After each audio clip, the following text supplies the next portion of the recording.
Assignment operators जो होते हैं बेसिकली आज उनको हम डिस्कस करने वाले हैं, उनकी ओवरलोडिंग को डिस्कस करने वाले हैं। ठीक है, तो असाइनमेंट्स ऑपरेटर की अगर मैं बात करूं तो एक तो हमारे पास में सिंपल असाइनमेंट ऑपरेटर होता है और एक होता है हमारे पास में कंपाउंड असाइनमेंट ऑपरेटर। ठीक है, अगर मैं बात करूं असाइनमेंट ऑपरेटर की तो देखें असाइनमेंट ऑपरेटर की केस में यहाँ पर अगेन ये ऑपरेटर हमारे पास में बाइनरी है। ठीक है, अब अगर इस असाइनमेंट ऑपरेटर की हम बात करें तो हम एक तो सिंपल असाइनमेंट ऑपरेटर और एक कंपाउंड असाइनमेंट ऑपरेटर इन दो कैटेगरीज में इसको डिवाइड कर सकते हैं। ठीक है, सिंपल असाइनमेंट ऑपरेटर जैसे कि यहाँ पर 10 लिखा गया है, ये वैल्यू जाकर ए में असाइन हो रही है। ठीक है, यहाँ पर इस एक्सप्रेशन में a प्लस सी का जो भी एडिशन है वो जाकर a में असाइन हो रहा है, that is what simple assignment operator. लेकिन अगर मैं कंपाउंड असाइनमेंट की बात करूं तो देखें यहाँ पर कंपाउंड असाइनमेंट में हमारे पास में इस तरीके से प्लस इक्वल टू मैंने अगर ये सिंबल लगाया है तो ये क्या कहलाएगा, कंपाउंड असाइनमेंट ऑपरेटर। ठीक है, तो असाइनमेंट एक तो सिंपल ऑपरेटर और एक हम कह सकते हैं कि कंपाउंड असाइनमेंट भी होता है हमारे पास में। ठीक है, तो ये तो हो गया हमारे पास में सिंपली एक तरीके से यहाँ इस इन स्टेटमेंट्स की अगर मैं बात करूं तो यहाँ पर तो असाइनमेंट ऑपरेटर यूज में आ रहा है, लेकिन यहाँ पर अगर मैं बात करूं इस स्टेटमेंट में, ठीक है, तो यहाँ पर कौन सा असाइनमेंट ऑपरेटर यूज में आ रहा है, कंपाउंड असाइनमेंट। ठीक है, तो आज की क्लास में हम कंपाउंड असाइनमेंट ऑपरेटर की ही ओवरलोडिंग डिस्कस करने वाले हैं। कंपाउंड असाइनमेंट के केस में क्या होता है कि जब हमारे पास में राइट मोस्ट जो फर्स्ट वेरिएबल है, ठीक है, और जो लेफ्ट मोस्ट जो वेरिएबल है उनकी वैल्यू वो दोनों अगर सेम है, ठीक है, तो सिंपली हम क्या करते हैं इस पर्टिकुलर स्टेटमेंट को कुछ इस तरीके से भी लिख सकते हैं।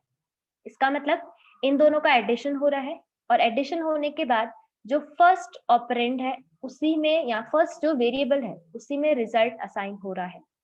तो इसको रिप्रेजेंट करने के लिए हम यहाँ पर कंपाउंड असाइनमेंट भी यूज कर सकते हैं।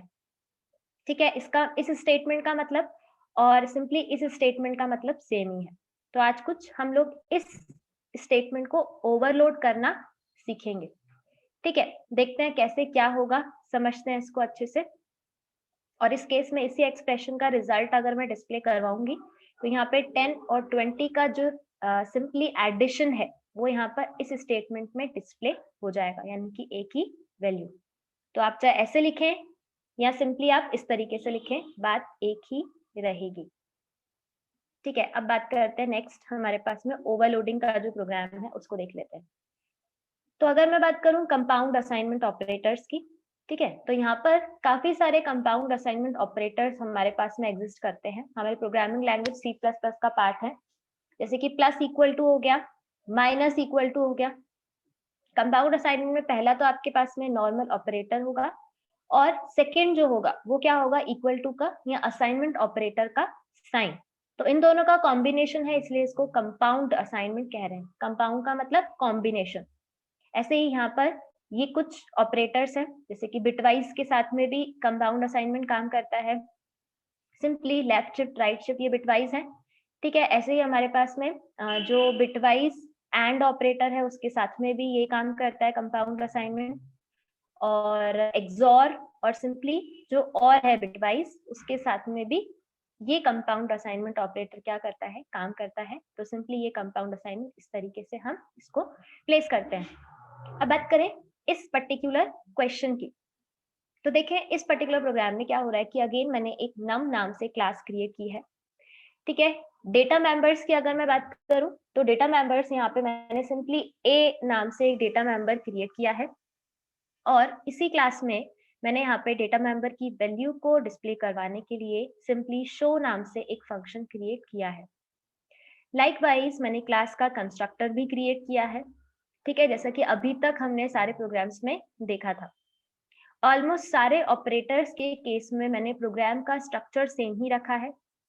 मैंने जो कोडिंग की है वो ऑलमोस्ट सेम है, बस उसमें जो ऑपरेटर हम ओवरलोड कर रहे हैं वहां पर वो सेक्शन हर एक प्रोग्राम में नया मिलेगा आपको। ठीक है, तो ऐसा कुछ हम ऑलरेडी देख चुके हैं।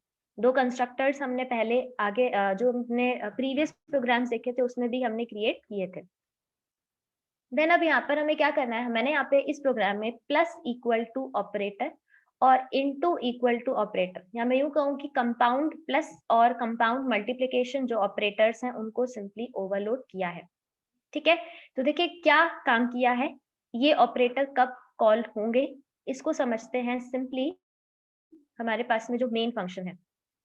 तो देखिए मेन फंक्शन में सिंपली मैंने यहाँ पे क्या किया है, P और B दो ऑब्जेक्ट क्रिएट किए हैं।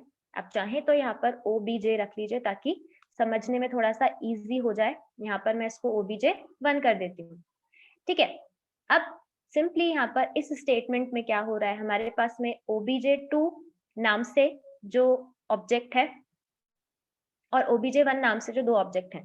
ठीक है, तो अब देखिए एग्जैक्टली यहाँ पर OBJ1 जो है, ठीक है, इस स्टेटमेंट का जो रिप्लेसमेंट है अभी हमने देखा था ऊपर जस्ट एग्जाम्पल में कि इसका मतलब क्या होगा कि OBJ1 equal to again OBJ1 object 1 plus object 2। ठीक है, इस स्टेटमेंट का मतलब तो ये है, लेकिन यहाँ इस पर्टिकुलर ऑपरेटर ओवरलोडिंग में ये कंसेप्ट कैसे इंप्लीमेंट होगा इसको देख लेते हैं।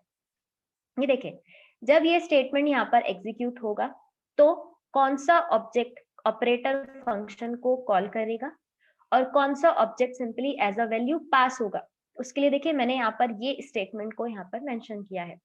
ठीक है, तो अब अगर मैं ऑब्जेक्ट 1 की बात करूं और यहाँ पर ऑब्जेक्ट 2 अगर मेंशन करें तो देखें इस स्टेटमेंट का इंटरनल जो रिप्रेजेंटेशन है, या मैं यूं कहूं कि जब फंक्शन कॉल होगा तो कैसे कॉल होगा, ऑब्जेक्ट 1 जो है वो तो इस plus equal to operator function को कॉल करेगा और ब्रैकेट्स में क्या पास होगा, ऑब्जेक्ट 2।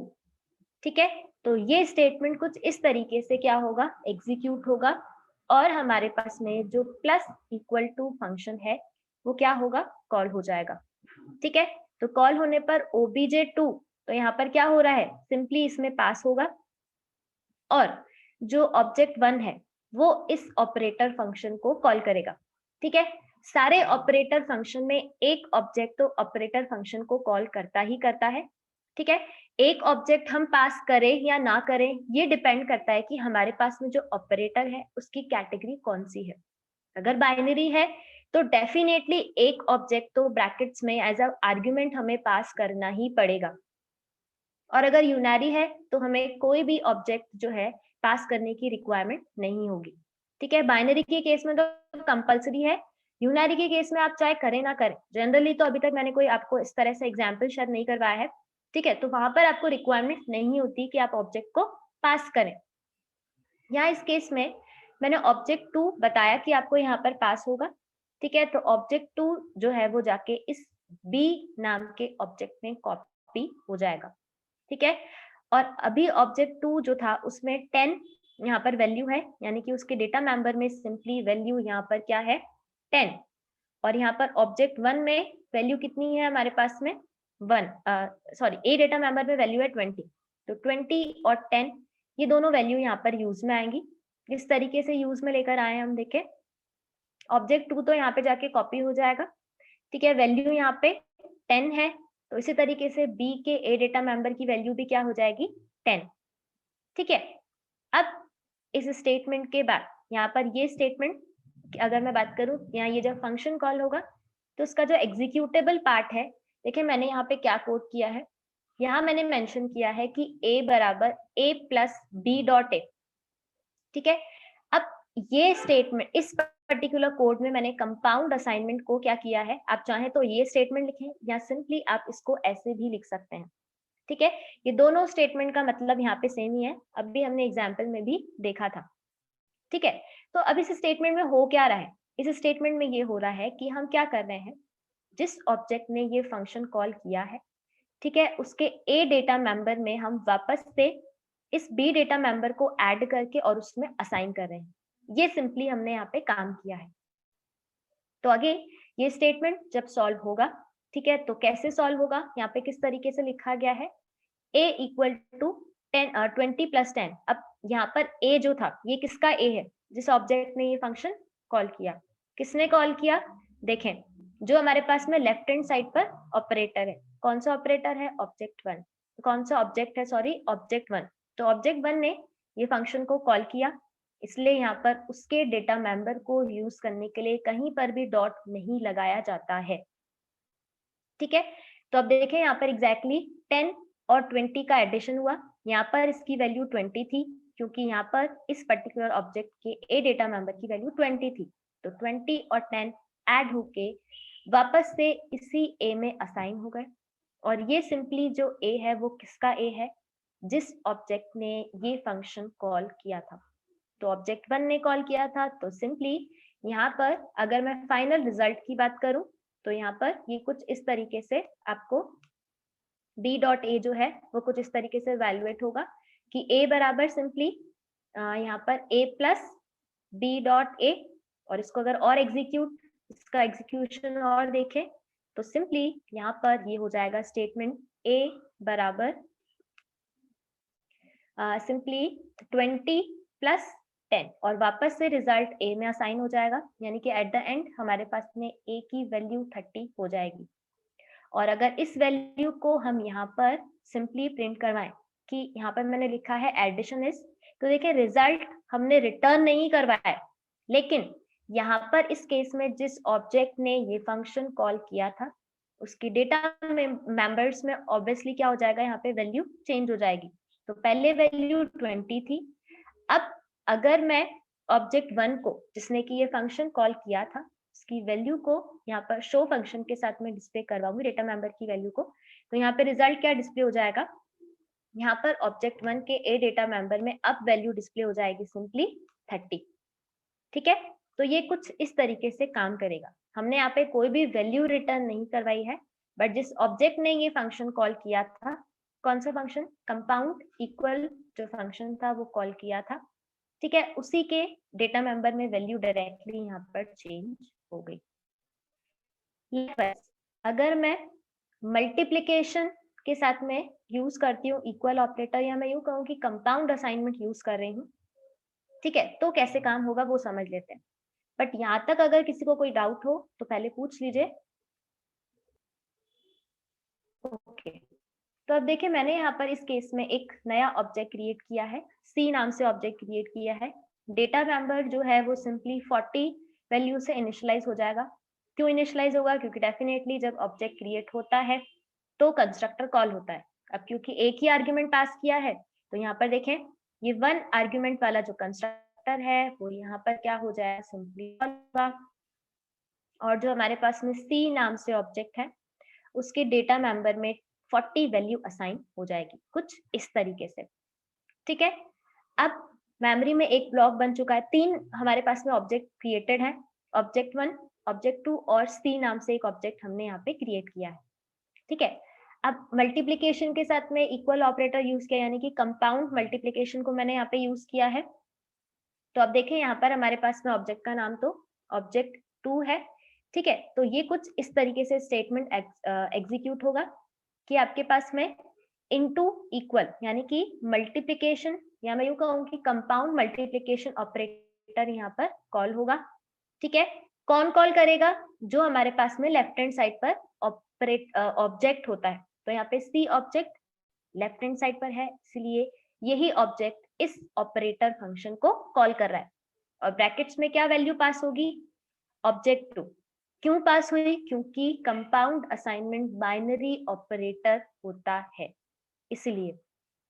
ठीक है, तो अब इस केस में कुछ इस तरीके से ये वैल्यू पास होगी और सी ऑब्जेक्ट जो है उसके ए डेटा मेंबर की वैल्यू 40 है, यानी कि ये फंक्शन जो है वो कॉल होगा। ठीक है, ऑब्जेक्ट 2 जो हमारे पास में था उसके डेटा मेंबर की वैल्यू कितनी थी, वो तो चेंज हुई नहीं थी। ठीक है, तो यहाँ पर देखिए p डॉट a में वैल्यू कितनी असाइन हो जाएगी, जो प्रीवियस वैल्यू थी, यानी कि प्रीवियस वैल्यू 10 थी। ठीक है, तो अब देखें वापस से ये स्टेटमेंट मैंने पुट किया है, और अब इस वाले स्टेटमेंट में क्या हो रहा है, सिंपली यहाँ पर 40 और 10 का मल्टीप्लिकेशन होगा और वापस से a डेटा मेंबर में असाइन हो गया। किसके a में असाइन हुआ, जिस ऑब्जेक्ट ने ये फंक्शन कॉल किया था, ये फंक्शन। ठीक है, तो जिस ऑब्जेक्ट ने ये फंक्शन कॉल किया था उसी के डेटा मेंबर, किसके डेटा मेंबर ने, किसने कॉल किया था, तो सी नाम के ऑब्जेक्ट ने ये फंक्शन कॉल किया था, तो इसीलिए उसी के डेटा मेंबर में वैल्यू असाइन हो गई। तो 40 इंटू 10 कितना होता है 400। तो यहाँ पर रिजल्ट जो है, जब आप C की वैल्यू को डिस्प्ले करवाएंगे तो रिजल्ट आपको 400 डिस्प्ले होगा। इस तरीके से यहाँ पर ये कंपाउंड असाइनमेंट ऑपरेटर काम करेगा। ठीक है, अब यहाँ तक अगर किसी को कोई डाउट हो तो पहले पूछ लीजिए।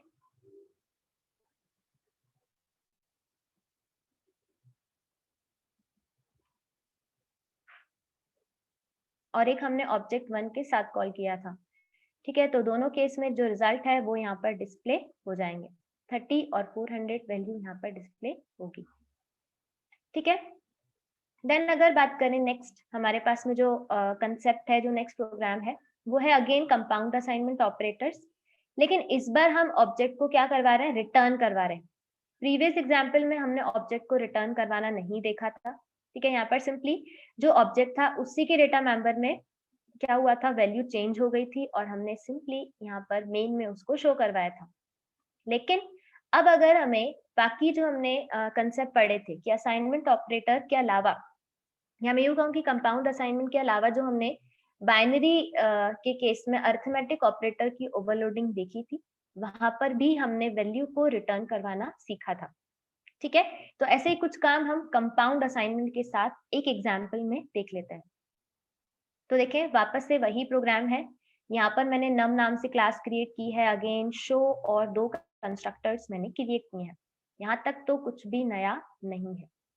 ठीक है, अब यहाँ पर इस प्रोग्राम में मैंने प्लस इक्वल टू, जो कि कंपाउंड असाइनमेंट ऑपरेटर है, और इनटू इक्वल टू को वापस से ओवरलोड किया है। अब आप देखिए कि इस एग्जाम्पल में आपको एक नया कंसेप्ट देखने को मिलेगा। हमने दिस पर्टिकुलर पॉइंटर की बात की थी, तो यहाँ इस प्रोग्राम में एक नया कंसेप्ट आपको देखने को मिलेगा। ठीक है, तो प्रीवियस प्रोग्राम जैसा यहाँ पर सिर्फ इतना सा पोर्शन सेम है कि जो मैंने यहाँ पे हाईलाइट कर रखा है, शो फंक्शन, कंस्ट्रक्टर्स, ये दोनों सेम ही है। लेकिन नया जो है वो अभी हम डिस्कस करते हैं। ठीक है, देखें, अब अगेन मैंने इस पर्टिकुलर प्रोग्राम में ऑब्जेक्ट 1, ऑब्जेक्ट 2 और ऑब्जेक्ट 3 तीन ऑब्जेक्ट्स क्रिएट किए हैं। ठीक है, अब क्योंकि मैंने ओवरलोड किया है प्लस इक्वल टू ऑपरेटर और इनटू इक्वल टू ऑपरेटर। ठीक है, तो पहले एक एग्जांपल समझ लेते हैं, सेकंड वाला आपको ऑटोमेटिकली समझ आ जाएगा। तो देखते हैं कैसे क्या होगा। यहाँ पर अगर मैं इस स्टेटमेंट की बात करूं तो देखिए, यहाँ पर मैंने टोटल 3 ऑब्जेक्ट्स क्या किए हैं, डिफाइन किए हैं। ऑब्जेक्ट 3, ठीक है, then object 1 plus equal to object 2। तो अब इस केस में क्या काम होगा उसको समझ लेते हैं। सबसे पहले अगर मैं बात करूं तो यहाँ पर ऑब्जेक्ट 1 की वैल्यू है 20, ऑब्जेक्ट 2 की वैल्यू है 10 और ऑब्जेक्ट 3 में कोई भी वैल्यू मैंने यहाँ पे पास नहीं की है। तो इसका सिंपल सा मतलब है कि ऑब्जेक्ट 3 का जो हमारे पास में डेटा मेंबर रहेगा, ठीक है, कौन सा डेटा मेंबर, ऑब्जेक्ट 3 के केस में जो डेटा मेंबर ए की वैल्यू रहेगी वो यहाँ पर कितनी रहेगी, 0। क्यों, क्योंकि यहाँ पर 0 आर्ग्यूमेंट वाला कंस्ट्रक्टर कॉल होगा इस तरीके से।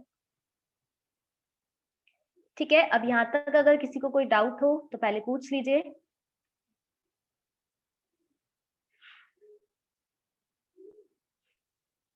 अब यहाँ इस प्रोग्राम में टोटल 3 मैंने देखे ऑब्जेक्ट्स को मेंशन किया है। इस स्टेटमेंट में 3 ऑब्जेक्ट्स क्रिएट भी किए हैं और यहाँ पे 3 ऑब्जेक्ट्स को मेंशन किया है। तो अब समझने वाली बात ये रहेगी कि कौन सा ऑब्जेक्ट क्या करेगा, कॉल करेगा फंक्शन को, और कौन से ऑब्जेक्ट को हम पास करेंगे as a argument, as a parameter. तो देखें, इसका सिंपल सा मीनिंग यहाँ पर आपको समझ आ जाएगा कि ऑब्जेक्ट 1 जो है, ठीक है, यहाँ पर ऑब्जेक्ट 3 है हमारे पास में, ऑब्जेक्ट 1 प्लस इक्वल टू और ऑब्जेक्ट 2। तो दैट मीन्स यहाँ पे सिंपल सा मतलब ये रहेगा कि ऑब्जेक्ट 1 जो है वो इस ऑपरेटर फंक्शन को कॉल करेगा। क्यों ऐसा ही, क्यों वो ऑब्जेक्ट 3 ने कॉल क्यों नहीं किया, क्योंकि देखें हम यहाँ पर सिंपली कौन से ऑपरेटर को ओवरलोड कर रहे हैं अपने प्रोग्राम में, प्लस इक्वल टू। हमने सिंपली इक्वल ऑपरेटर को ओवरलोड नहीं किया है यहाँ पर। अगर उसको ओवरलोड किया होता तो यहाँ पर ऑब्जेक्ट 3 जो है वो सिंपली पर्टिकुलर फंक्शन को कॉल करता। लेकिन क्योंकि प्लस इक्वल टू हमने फंक्शन को क्या किया है, ओवरलोड किया है, तो अब इस केस में ये पर्टिकुलर ऑपरेटर जो है वो जिस ऑब्जेक्ट के जस्ट बाद में रखा हुआ है या लगाया हुआ है, तो वही ऑब्जेक्ट क्या करेगा, उस फंक्शन को कॉल करेगा। ठीक है, तो OB1 नाम से जो हमारे पास में ऑब्जेक्ट है वो सिंपली इस ऑपरेटर फंक्शन को कॉल करेगा, और ब्रैकेट्स में जो वैल्यू है वो क्या पास होगी, OB2 value as a argument pass होगी। और OB2 में डेटा मेंबर की वैल्यू 10 है और OB1 की डेटा मेंबर की वैल्यू 20 है। तो अब देखते हैं कैसे काम होगा।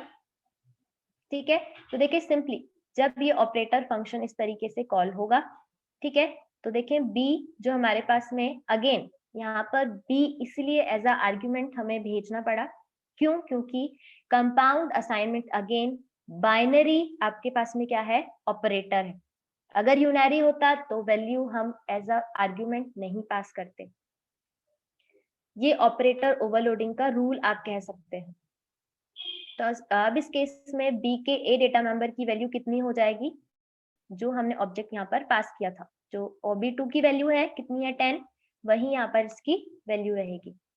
देन बाकी मैंने पूरा का पूरा कोड सेम ही किया है कि मैंने यहाँ पे सिंपली लिखा है A plus equal to B dot A. तो क्या मतलब इसका, अगर इस स्टेटमेंट को समझे तो इसका मतलब कुछ इस तरीके से होगा कि A plus B dot A. ठीक है, तो यानी कि सिंपली जिस ऑब्जेक्ट ने कॉल किया था, किस ऑब्जेक्ट ने कॉल किया था, OB1, तो OB1 का जो A डेटा मेंबर है उसकी वैल्यू और इस आर्ग्यूमेंट की वैल्यू, इस ऑब्जेक्ट की वैल्यू दोनों ऐड होके वापस से A में असाइन हो जाएगा रिजल्ट।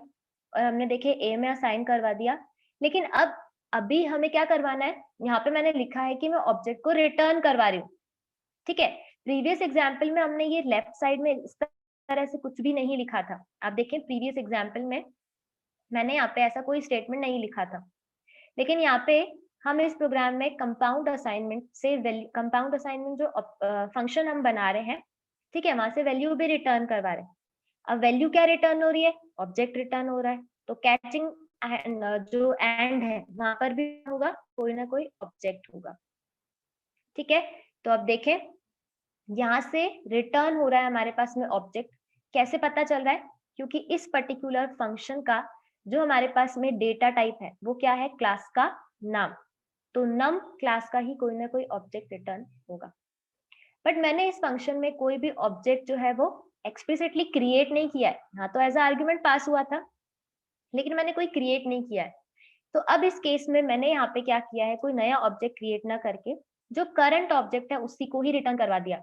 तो देखें जब भी हम करंट ऑब्जेक्ट पे काम करते हैं तो सिंपली उसको रिटर्न करवाने के लिए यहाँ पर हम दिस के कंसेप्ट को यूज कर सकते हैं। अब क्योंकि दिस क्या है, एक हमारे पास में पॉइंटर है, कीवर्ड तो है ही लेकिन क्या है, पॉइंटर है। ठीक है, तो जब भी हम करंट ऑब्जेक्ट को ही क्या करवाते हैं, किसी फंक्शन से रिटर्न करवाते हैं, तो वहां पर रिटर्न स्टेटमेंट में हमें ये मेंशन करना होता है, हमें दिस पॉइंटर लिखना होगा और उसके पहले वैल्यू एट ऑपरेटर को क्या करना होगा, मेंशन करना होगा। इसका मतलब कि ये फंक्शन क्या रिटर्न कर रहा है, जो सिंपली करंट ऑब्जेक्ट है। कौन सा करंट ऑब्जेक्ट, यहाँ देखें कौन सा करंट ऑब्जेक्ट जिसने कि ये फंक्शन कॉल किया था, किसने कॉल किया था, OB1 ने, तो उसी की वैल्यू यहाँ पर क्या होगी, एग्जैक्टली रिटर्न होगी। ठीक है, देखें कैसे क्या हुआ, यहाँ पर OB1 ने ये फंक्शन कॉल किया था और उसी को हमने रिटर्न करवा दिया। ठीक है, रिटर्न करवा के किसमें असाइन कर दिया, ऑब्जेक्ट 3 में। कोई नया ऑब्जेक्ट हमने यहाँ पे क्रिएट नहीं किया है। ठीक है, जबकि यहाँ पर हमारी रिक्वायरमेंट क्या है इस फंक्शन के अकॉर्डिंग, कि हमें कोई ना कोई ऑब्जेक्ट रिटर्न करना है, लेकिन रिटर्न करवाते टाइम हम जिस करंट ऑब्जेक्ट के डेटा मेंबर को की वैल्यू को चेंज कर रहे हैं, या जिस ऑब्जेक्ट ने ये फंक्शन कॉल किया था उसी को ही हम रिटर्न करवा देते हैं। ठीक है, तो उसको रिटर्न करवाने के लिए आपको सिंपली दिस कीवर्ड यूज करना होगा, और दिस क्योंकि पॉइंटर है तो इसलिए यहाँ पर हमें वैल्यू एट ऑपरेटर मेंशन करना होगा। ठीक है, तो यहाँ पे जाके जो भी रिजल्ट है हमारे पास में, यानी कि जो ऑब्जेक्ट रिटर्न हुआ था उसके डेटा मेंबर की वैल्यू ऑब्जेक्ट 3 में असाइन हो जाएगी। ठीक है, और OBJ जो हमारे पास में 3 है, अब अगर हम उसके रिजल्ट को यहाँ पर डिस्प्ले करवाएं तो देखें जब हम इस वैल्यू को शो करवाएंगे तो रिजल्ट क्या डिस्प्ले होगा, यहाँ रिजल्ट डिस्प्ले हो जाएगा 30। ठीक है, 20 और 10 का जो एडिशन है वो 30 डिस्प्ले हो जाएगा। तो इस तरीके से एडिशन का जो कंसेप्ट है यहाँ पर इम्प्लीमेंट होगा। यहाँ तक अगर किसी को कोई डाउट हो तो पूछ लीजिए।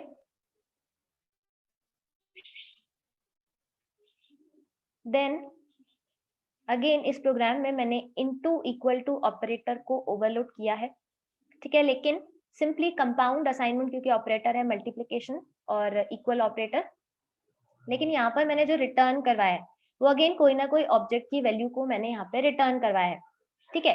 तो अब इस केस की अगर मैं बात करूं तो OB3 नाम का जो ऑब्जेक्ट है उसी में आंसर को मैंने रिटर्न करवाया है। कौन से आंसर को? सिंपली इस राइट हैंड साइड के आंसर को मैंने रिटर्न करवाया। तो ये स्टेटमेंट कैसे इंप्लीमेंट होगा? किसी जो ऑब्जेक्ट है जो कि अभी हमने इससे जस्ट प्रीवियस स्टेटमेंट में क्रिएट किया, ठीक है, उसके डेटा मेंबर की वैल्यू 40 है। अब इस केस में सी ऑब्जेक्ट जो है वो इस मल्टीप्लिकेशन इक्वल टू ऑपरेटर यानी कि कंपाउंड मल्टीप्लिकेशन ऑपरेटर को क्या करेगा? कॉल करेगा, और कॉल कर रहा है साथ में OB2 जो ऑब्जेक्ट है वो ऑब्जेक्ट यहाँ पर एज अ आर्ग्यूमेंट पास होगा, ठीक है। तो एज अ आर्ग्यूमेंट पास होगा यानी कि हम इस स्टेटमेंट को ऐसे भी समझ सकते हैं कि OB3 में आंसर असाइन होगा, और इस स्टेटमेंट का जो मतलब है वो हम क्या समझते हैं वो मैंने यहाँ पे एक्सप्लेन किया है, C equal to C into OB2, ठीक है। हालांकि यहाँ पर इंटू इक्वल टू ऑपरेटर यानी कि कंपाउंड मल्टीप्लिकेशन ऑपरेटर यहाँ पर कॉल होगा, ठीक है। तो समझने के तौर पर इसको आप ऐसे भी समझ सकते हो, ठीक है, कि 2 बार इक्वल टू ऑपरेटर है, एक बार तो ये इवेल्युएट होगा, रिजल्ट C में असाइन हो जाएगा, ठीक है। देन हमने यहाँ पर जो भी रिजल्ट है वो क्या करवाया है? रिटर्न करवाया, तो वो किस में असाइन हो जाएगा? वापस से OB3 में। तो अगर इन स्टेटमेंट के एग्जीक्यूशन की बात करें, ठीक है, इस स्टेटमेंट के एग्जीक्यूशन की बात करें तो C यहाँ पर ऑब्जेक्ट है जिसने ये फंक्शन को कॉल किया था, equal to into equal to यानी कि मल्टीप्लिकेशन, कंपाउंड मल्टीप्लिकेशन। तो सबसे पहले B के A डेटा मेंबर की वैल्यू यानी कि जो OB2 है, ठीक है, यानी कि जो सेकंड ऑब्जेक्ट है हमारे पास में बिल्कुल राइट हैंड साइड पे, वो ऑब्जेक्ट यहाँ पर एज आर्ग्यूमेंट पास हुआ था। देन यहाँ पर वैल्यू कितनी थी? 10, तो वापस से 10 इसमें असाइन हो जाएगी, उसमें तो हमने चेंज किया ही नहीं था, ठीक है। देन एग्जैक्टली यहाँ पर वापस से कंपाउंड मल्टीप्लिकेशन ऑपरेटर का यहाँ पर मैंने स्टेटमेंट मेंशन किया है, और किस तरीके से इवैल्यूएट होगा? 40 इंटू 10, अगेन करंट ऑब्जेक्ट को ही रिटर्न करवाया है।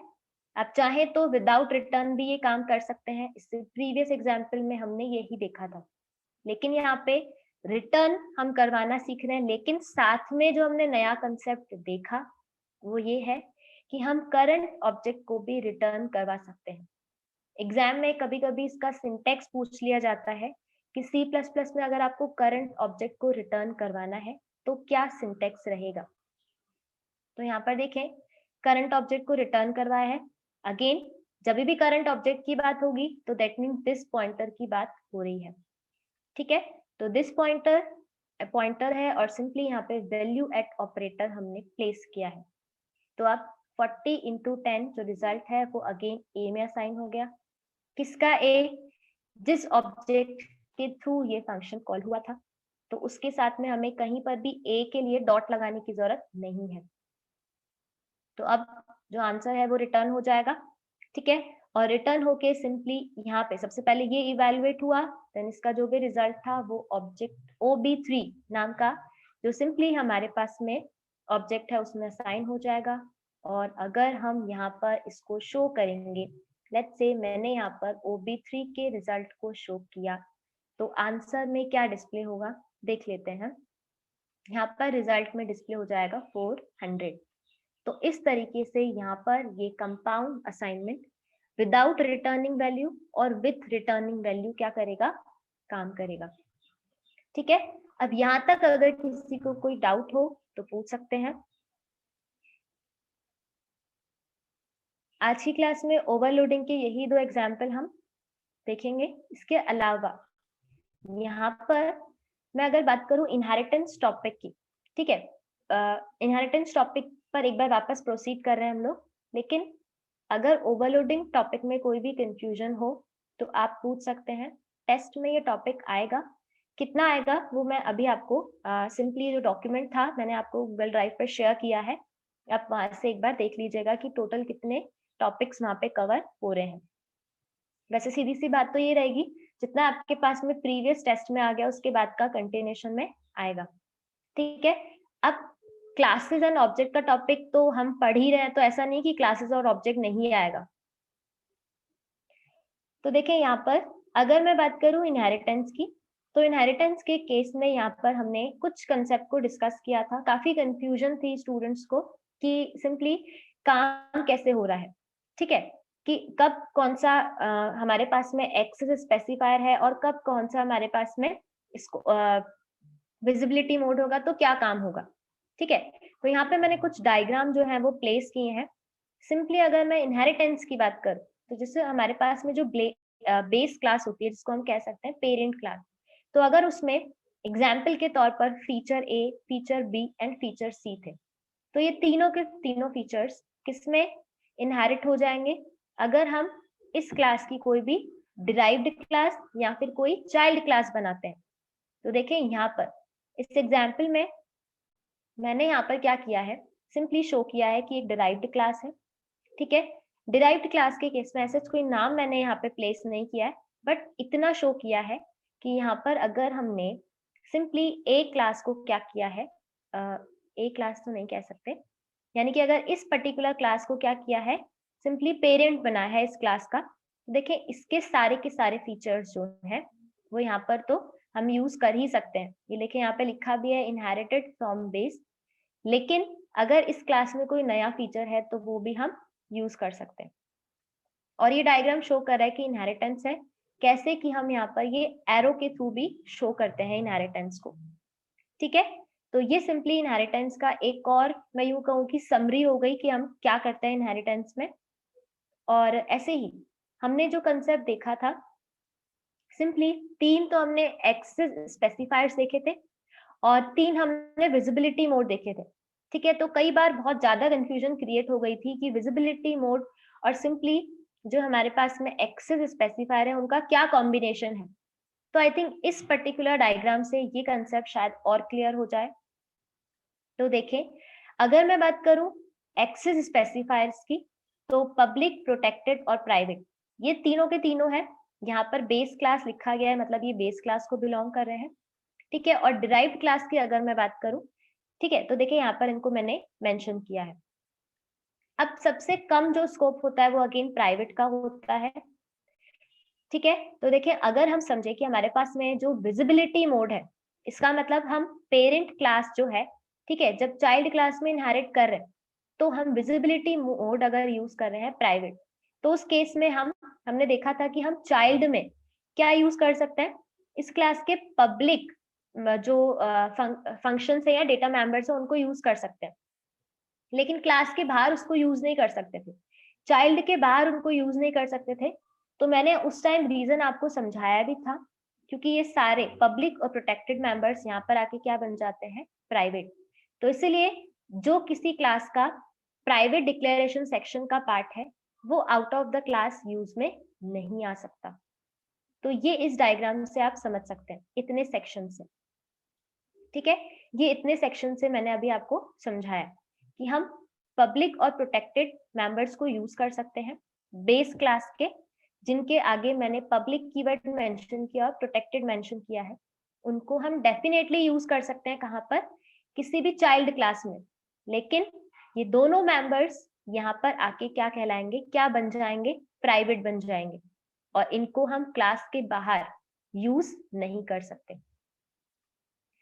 ठीक है, अब ऐसे ही अगर मैं बात करूं कि बेस क्लास में हमारे पास में कुछ पब्लिक मेंबर्स भी हैं, प्रोटेक्टेड मेंबर्स भी हैं और प्राइवेट मेंबर्स भी हैं, लेकिन इस बार जो मैंने विजिबिलिटी मोड यूज किया वो प्रोटेक्टेड है।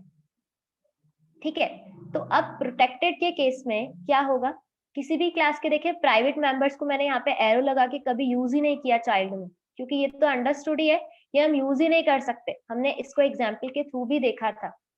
अगर हमें किसी भी क्लास के प्राइवेट मेंबर्स को यूज करना है तो हमें कौन से कंसेप्ट को यूज करना होगा, फ्रेंड फंक्शन या फ्रेंड क्लास के कंसेप्ट को यूज करना होगा। ठीक है, तो अब देखें अगर हमारे पास में विजिबिलिटी मोड, मैंने आपको कहा भी था कि इनहेरिटेंस जो है, हम ये कह सकते हैं कि public base class derivation, protected base class derivation और प्राइवेट बेस क्लास डेरिवेशन। ठीक है, विजिबिलिटी मोड का ही दूसरा नाम था। तो आप विजिबिलिटी मोड बोले या फिर बेस क्लास डेरिवेशन, इसका मतलब क्या है कि बेस क्लास चाइल्ड में कैसे यूज में आ रही है। तो अगर वो प्रोटेक्टेड तरीके से यूज में आ रही है तो इस क्लास के बेस क्लास यानी कि पेरेंट क्लास के जो पब्लिक और प्रोटेक्टेड मेंबर्स हैं वो यहाँ आके क्या बन जाते हैं, प्रोटेक्टेड। तो अब अगर इस क्लास की कोई चाइल्ड होती, ठीक है, अगर इस क्लास की कोई भी चाइल्ड क्लास होती तो वहां पर मैं इसको डेफिनेटली यूज कर सकती थी इन मेंबर्स को। लेकिन मैं अगर बात करूं मेन की, ठीक है, मैं अगर मेन की बात करूं तो मेन में मैं क्या नहीं कर सकती, इनको यूज नहीं कर सकती, मेन फंक्शन में ये यूज में नहीं आ सकते। ठीक है, जबकि यहाँ पर इस केस में ना ये मेन में आ सकते हैं ना इनकी चाइल्ड क्लास में यूज में आ सकते हैं। तो चाइल्ड में तो अलाउड है लेकिन मेन में नॉट अलाउड है। ठीक है, ऐसे ही अगर हम बात करें इन पब्लिक और प्रोटेक्टेड मेंबर्स की तो वो चाइल्ड में आके प्रोटेक्टेड बन जाते हैं। ठीक है, तो किसी भी क्लास के प्रोटेक्टेड मेंबर्स उसकी चाइल्ड क्लास में डेफिनेटली यूज में आ सकते हैं, इसलिए मैंने यहाँ पे इसको चेक किया है, जबकि मेन को ये नहीं, मेन में यहाँ पे यूज नहीं आ सकते। अब अगर बात करें सिंपली, हमारे पास में अगर डेरिवेशन क्या है, पब्लिक है, ठीक है, मतलब मैंने बेस क्लास को इस चाइल्ड में इनहेरिट किया एज अ पब्लिक कीवर्ड का यूज करके, यानी कि विजिबिलिटी मोड पब्लिक है तो इस क्लास के जितने भी पब्लिक और प्रोटेक्टेड मेंबर्स हैं, प्रोटेक्टेड प्रोटेक्टेड ही रहेगा और पब्लिक पब्लिक ही रहेगा। तो ये मेंबर्स तो मेन में यूज में आ सकते हैं। ठीक है, कोई भी डाउट नहीं है कि ये मेन में हम यूज कर सकते हैं। लेकिन अगर मैं बात करूं उसी की कोई चाइल्ड क्लास होती तो चाइल्ड क्लास में भी ये फंक्शन जो है पब्लिक, जो फंक्शंस है जो कि इस क्लास के पब्लिक मेंबर्स से यहाँ पर भी पब्लिक रहे तो वो बाहर भी कहीं पर भी यूज में आ सकते हैं। ठीक है, लेकिन प्रोटेक्टेड मेंबर्स जो है वो सिर्फ चाइल्ड क्लास में एक्सेसिबल है, मेन में एक्सेसिबल नहीं होंगे। तो ये बेसिकली वापस से मैंने इनहेरिटेंस को आपको एक तरीके से रिवाइज करवा दिया, और मैंने अगर इसका रिवीजन करवाया है तो आप ये ध्यान रखिए टेस्ट में इसके रिगार्डिंग डेफिनेटली क्वेश्चन आएगा ही आएगा, क्योंकि मैं इस टॉपिक को एक 2-3 बार रिपीट कर चुकी हूँ। अब आई थिंक कोई कंफ्यूजन नहीं होगी इस टॉपिक के रिगार्डिंग, लेकिन फिर भी कुछ भी कंफ्यूजन रह जाए तो आप पूछ लीजिएगा। ये 2 इमेजेस मैं आप लोगों को आज सेंड कर दूंगी, आप इनको देख लीजिएगा। ऐसे ही एक और इमेज भी मैंने यहाँ पे प्लेस की है, लेकिन आई थिंक उससे कंसेप्ट क्लियर हो जाएगा तो फिर इसकी जरूरत नहीं रहेगी। यहाँ पर फ्रेंड फंक्शन को भी मैंने इंक्लूड किया है कि कब कौन से स्पेसिफायर को हम कहाँ पे यूज कर सकते हैं। ठीक है, अब यहाँ तक अगर किसी को कुछ पूछना हो तो पूछ लीजिए, कोई भी डाउट हो तो क्लियर कर सकते हैं।